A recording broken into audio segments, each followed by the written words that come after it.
ชื่อแสดงให้กระทรวงสาธารณสุขมาวันตลอดมาการวิดีโอบางอย่างทำไมไม่เกิดให้บ้างจังในวิดีโอนี้ได้ก็ฉันจ้องบางห้างปีระเบียบบางอย่างสนาสมบา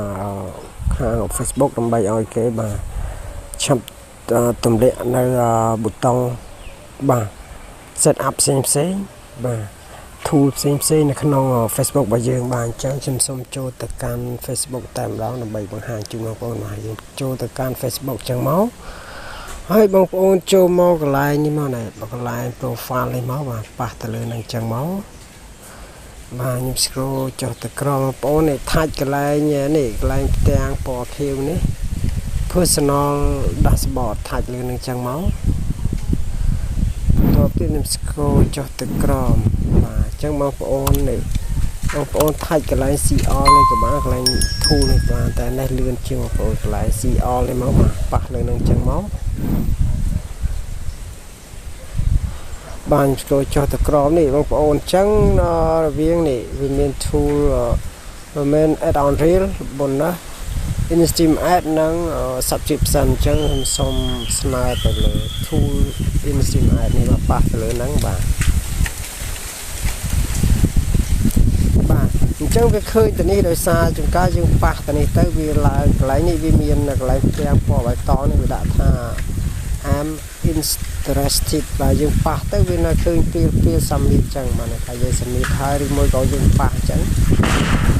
chẳng mà phố này chúng ta lấy lên mò đấy ta sẽ đam đai đi mò lại ngược máy để tha bay vô và làm thay nữa mà bà nhìn scroll cho tự crom chẳng mà phố pa lên nâng mò đôi xa từ dương pa mà nhưng đoạn như là năng chẳng dương pa lại năng tiền mó like I'm interested ហ្នឹងបាទរងចាំបន្តិចបាទបើសិនជាមានសំឡេងខ្យល់មានអីបាទប៉ះពាល់បាទអារម្មណ៍របស់បងប្អូនឬសំឡេងខ្លាំងចឹងសូមអធិស្ឋានទុកជាមុនបាទខ្ញុំ scroll ចុះទៅក្រោមបាទនេះបងប្អូននេះកន្លែងនេះបងប្អូននេះកន្លែងនេះគេដាក់ថា email address កន្លែងនេះFacebook បាទខាង URL ហើយកន្លែងនេះគឺ order social media account ចឹងនេះបងប្អូនបំពេញកន្លែង address នេះមកបាទនៅថៃយើង email របស់យើងហ្នឹងបាទចឹងខ្ញុំចូលទៅយកសិនមកនេះបងប្អូនចូលទៅយកកន្លែងនេះបងប្អូនកន្លែងនេះគឺជាកន្លែង Gmail password ឯហ្នឹងបាទកន្លែងGmail address របស់បងប្អូនហ្នឹងបងប្អូនមានត្រូវដាក់ហ្នឹងមកហើយកន្លែងនេះគឺ Facebook content URL នេះកន្លែង link Facebook របស់យើងហ្នឹងបាទ account Facebook ហ្នឹងហើយកន្លែងនេះគឺបាទ order social media account បាទអញ្ចឹងយើងទៅយកទៅនេះបាទអញ្ចឹងខ្ញុំចូលទៅយកសិនបាទអញ្ចឹងនេះបងប្អូនចូលមកកន្លែងនេះមកបាទកន្លែង profile នេះមកបាទដើម្បីយើងទៅយក Gmail របស់យើងបាទ scroll ចុះទៅក្រោមបាទនេះបងប្អូនរកពាក្យថានេះ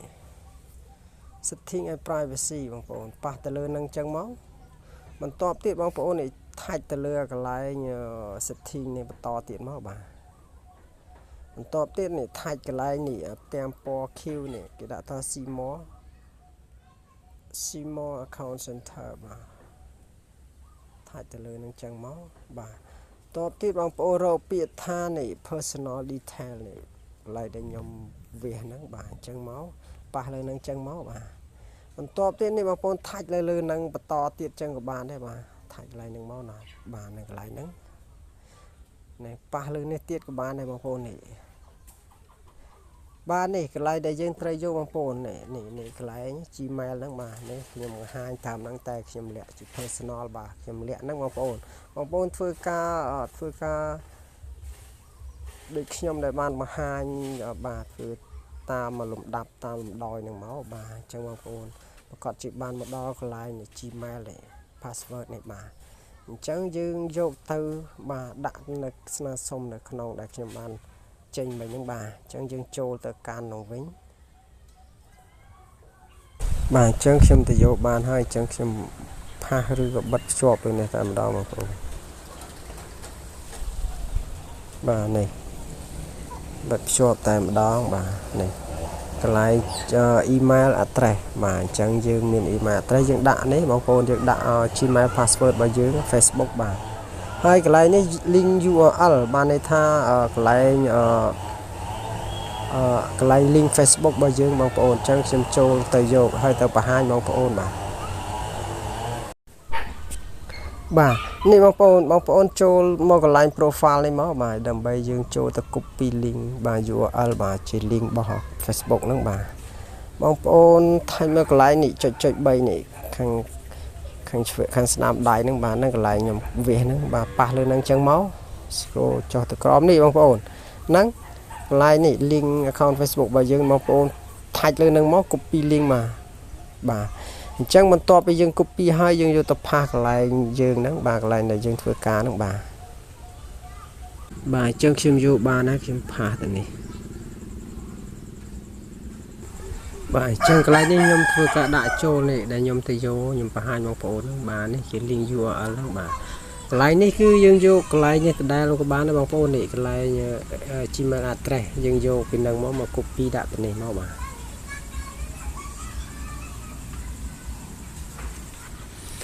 អញ្ចឹងបងប្អូន copy ដាក់ទៅនេះមកបាទខ្ញុំយកពីកន្លែង Gmail address កន្លែងនេះកន្លែង Facebook content URL បាទអញ្ចឹងយើងកន្លែង link Facebook បងប្អូនខ្ញុំបង្ហាញបងប្អូនមិញកន្លែងនេះខ្ញុំយកពីកន្លែងខាងលើហ្នឹងបាទនេះខ្ញុំយកពីអាហ្នឹងមកដាក់នេះដដែលមកកន្លែង order បាទ order social media content បាទអញ្ចឹងកន្លែងដែលយើងបន្ទាប់យើងរួចរាល់ហើយបងប្អូនចុចកន្លែងនេះ let's do this អាចទៅនឹងអញ្ចឹងមកបា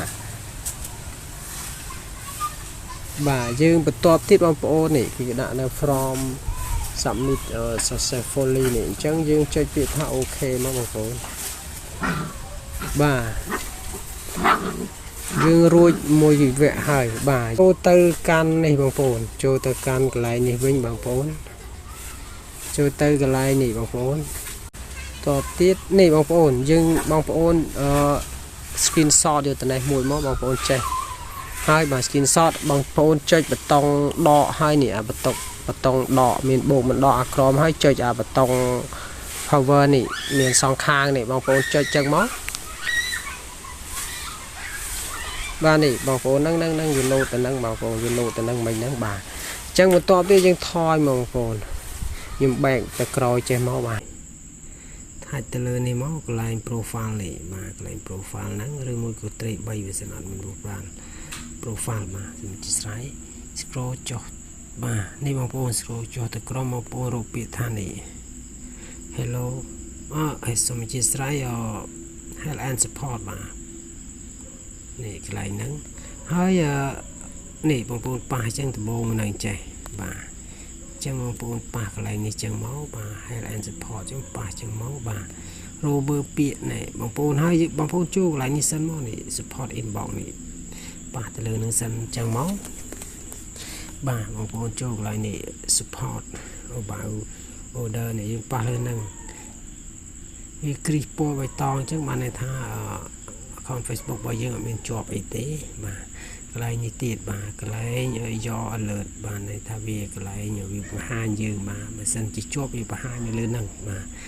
នៅកន្លែងនេះក៏វាបង្ហាញដែរបងប្អូនកន្លែង order នេះបាទគេបង្ហាញកន្លែងនេះអញ្ចឹងវាអត់មានជាប់អីទេបាទអញ្ចឹងបន្ទាប់ទៀតអ្វីដែលយើងត្រូវធ្វើបន្តបងប្អូនចុចកន្លែង report problem ប៉ះលើនឹងអញ្ចឹងមក scroll ចុះទៅក្រោមនេះបងប្អូនរកពាក្យថា continue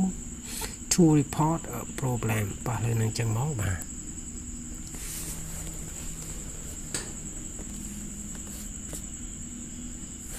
ទខ្ញុំ scroll ចុះទៅក្រោមនេះបងប្អូនថាច់លើកន្លែង include នេះមកបាទប៉ះលើនឹងអញ្ចឹងមកបាទអញ្ចឹងមកដល់កន្លែងនេះដែរយើងរកពាក្យថា profile បើសិនជាយើងស្នើសុំទៅលើ profile ទៅលើ Facebook គឺយើងប៉ះកន្លែង profile បើសិនជាបងប្អូនស្នើទៅលើ page បងប្អូននេះប៉ះលើ page នេះបាទអញ្ចឹងខ្ញុំស្នើទៅលើបាទ profile អញ្ចឹងខ្ញុំប៉ះលើ profile នេះបាទថាច់ទៅលើនឹងអញ្ចឹងមកបាទកន្លែងនេះគឺយើងដាក់បាទ description មិនថាយើងរៀបរាប់ចំឲ្យបាទក្រុមហ៊ុនបាទក្រុម Facebook ហ្នឹងគេធ្វើការបាទឲ្យយើងទម្លាក់ប៊ូតុង in-stream ad ដែលខ្ញុំស្នើសុំហ្នឹងសូមអធិស្ឋាន add on reel ហ្នឹងបាទសូមអធិស្ឋានគឺ in-stream ad ហ្នឹងឲ្យឆាប់ទម្លាក់បតុងឲ្យយើងស្នើសុំយើងប៉ះទៅនេះមកបាទខ្ញុំបិទភ្ជាប់ទៅនេះបងប្អូនទៅសេអញ្ចឹងមកពាក្យពេចន៍យ៉ាងមិនបានដែរបាទអញ្ចឹងខ្ញុំសូមអូសចែកបងប្អូនបាទចានេះបាទ Hello Facebook profile Jim I am interested please unlock my in-stream ad on Facebook as soon as possible change you បាទនេះថាយើងឆាប់អូខេបើប៊ូតុងin-stream ad យើងឆាប់បាទកន្លែងខាងក្រោមនេះគឺយើងដាក់នេះបងប្អូនគឺយើងដាក់យើង copy link មកបាទ link account Facebook របស់បងប្អូនដែលខ្ញុំបានបង្ហាញខាងដើមហ្នឹងកន្លែងនេះគឺបាទ Gmail ខ្ញុំសូមលាក់ទៅនេះកន្លែងនេះបាទបន្ទាប់ពីយើងដាក់សំណេរឬក៏ description មួយហើយបងប្អូននេះ upload កន្លែង photo នេះមកដែលយើងធ្វើការ screenshot ហ្នឹងបាទ screenshot កន្លែងនេះហ្នឹងកន្លែង tool ផ្សេងហ្នឹងបាទខ្ញុំប៉ះទៅលើហ្នឹងបាទនេះថាយើងស្នើទៅលើណាមួយអញ្ចឹង in-stream ad អញ្ចឹងបងប្អូនស្នើឲ្យអស់អញ្ចឹងមកតែខ្ញុំធ្វើបទបង្ហាញហ្នឹងខ្ញុំតែបង្ហាញតែមួយសិនទេបាទកន្លែង in-stream ad ហ្នឹងអញ្ចឹងបងប្អូនត្រូវស្នើសុំឲ្យគ្រប់ទាំងអស់បាទអញ្ចឹងខ្ញុំធ្វើកុំឲ្យវែងពេកបន្ទាប់ពីយើងធ្វើការដាក់រួចរាល់ហើយបងប្អូនចុចកន្លែងសញ្ញាព្រួយខាងស្ដាំដៃខាងលើហ្នឹងមកពណ៌ខ្មៅហ្នឹងថាច់លើនឹងអញ្ចឹងមក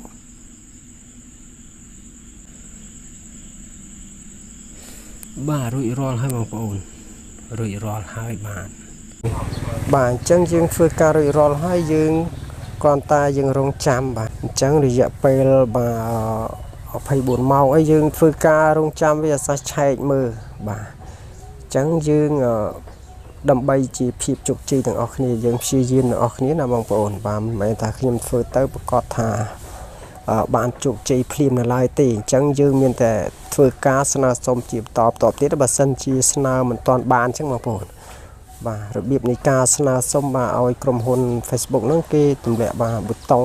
set up ផ្សេងឬក៏ tool បាទ